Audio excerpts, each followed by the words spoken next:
Well, we want to find out what you want to know about Indiana and the people who live here. It's part of our Inquire Indiana series where we answer your questions, and a couple of you wanted to know what foods are significant to Indiana. Barbara Brosier traveled the state to find the answer. It's lunchtime at Come and Get It in Martinsville. The restaurant is full of regulars, but it's Melissa Bauer's first time here. Put whatever on it you usually put on it. Okay. We're here because Bauer has a question she wants us to answer. My question was, what foods are Indiana originals? And the reason why I asked that question is because I'm originally from Maine. And when I moved out here, I noticed all the foods that I was used to were created a little bit differently out here. She'd heard of other Indiana favorites, like sugar cream pie and persimmon pudding. But somehow, the sandwich Hoosiers consider synonymous with the state never came up. People are so used to tenderloins being out there that they don't even realize this food is part of Indiana history. It's kind of interesting. We set out to learn how the breaded pork tenderloin became so popular in Indiana. And everyone kept pointing us to the same place.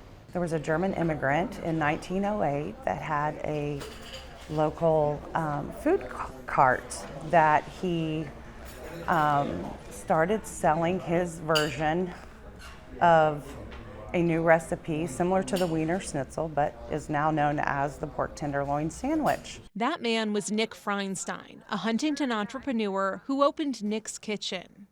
Okay, so this picture right here is when it's in the 1920s, before Nick sold it, and Nick Feinstein is here in the center. Feinstein sold his interest in the business to two local men in the late 20s. Now Jean Ann Bailey runs the restaurant. And while she's tweaked his recipe for this beloved sandwich a bit, for the most part, it's the same. The tenderloin itself, we slice them here, and then we run them through a cuber, which is it tenderizes the meat, and then we marinate them. And that is the key right there. We marinate them in a buttermilk and egg and flour mixture for more than a day. Then they're breaded in cracker crumbs, deep fried, and served up fresh. People eat them different ways. Some people fold them over, some people eat all the edges around first. Some people just dive in, cut it in half and dive in. Year after year, Hoosiers vote Nick's tenderloin the best in the state. A lot of the places have a pretty thin tenderloin with mostly breading. And this one's a real handmade, thicker tenderloin with nice breading. They taste better than anybody else's. I mean, I eat tenderloins everywhere I go, but this is the best. So Best in Indiana? Best anywhere.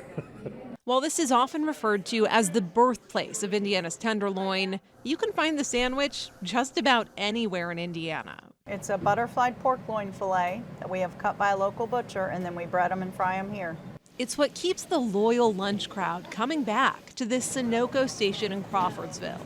And we're a regular stop on a bunch of travelers' trips, and they will come just to get our tenderloins. They sell a couple hundred tenderloins a week. I want it to have that initial crunch when they bite into it, and the juiciness of it, and just a burst of flavor in their mouth. And I want them to go, wow, did I just get this at a gas station?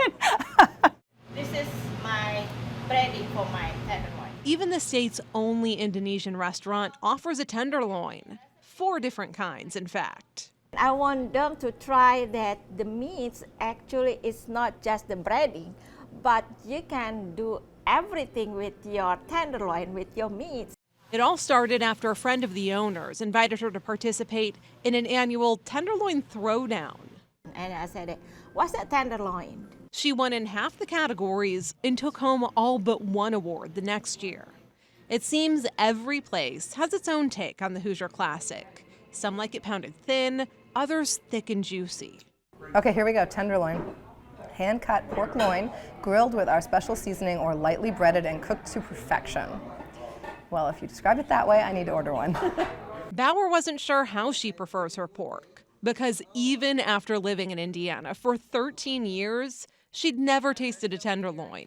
We had to change that. And what better place than one of the stops on Indiana's Tenderloin Trail? Oh my goodness, I don't even know where to start.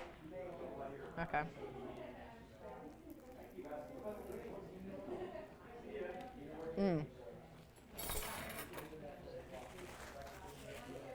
That's really good. And through that bite, she gained a better understanding of why, to Hoosiers, this is so much more than a sandwich. It's people's way of celebrating their history, whether they know they're doing that or not. The fact that they're eating this food every summer at the fair or in diners like this one, it's their way of celebrating their heritage. Oh my, I wish you could smell the studio right now. These look amazing. Where'd you get these, Barbara? So we thought if we're doing a story on tenderloins, we had to get some. We're here in Bloomington, so we've got this one from Trojan Horse and this one from Nick's English Hut. They just happen to be the closest to the station. This is not a statement about the best tenderloin, but what's so interesting is you find these sandwiches all over the state, of course, but every place seems to have their own unique spin, their own recipe. And people get so fired up, Joe, about what they like in a tenderloin. These are, I wouldn't say thick, but these aren't the huge, really thin ones that hang off the bun, where you might need 4 or 5 buns. These are a little bit thicker, but some people love those huge, really thin ones. It's really personal preference, and people get pretty heated about how they like them prepared. Great job, Barbara. I can't wait to have one later. And if people have a place they love, we've got a map on our website. If they click on this story on WTIUnews.org. Thank you, Barbara.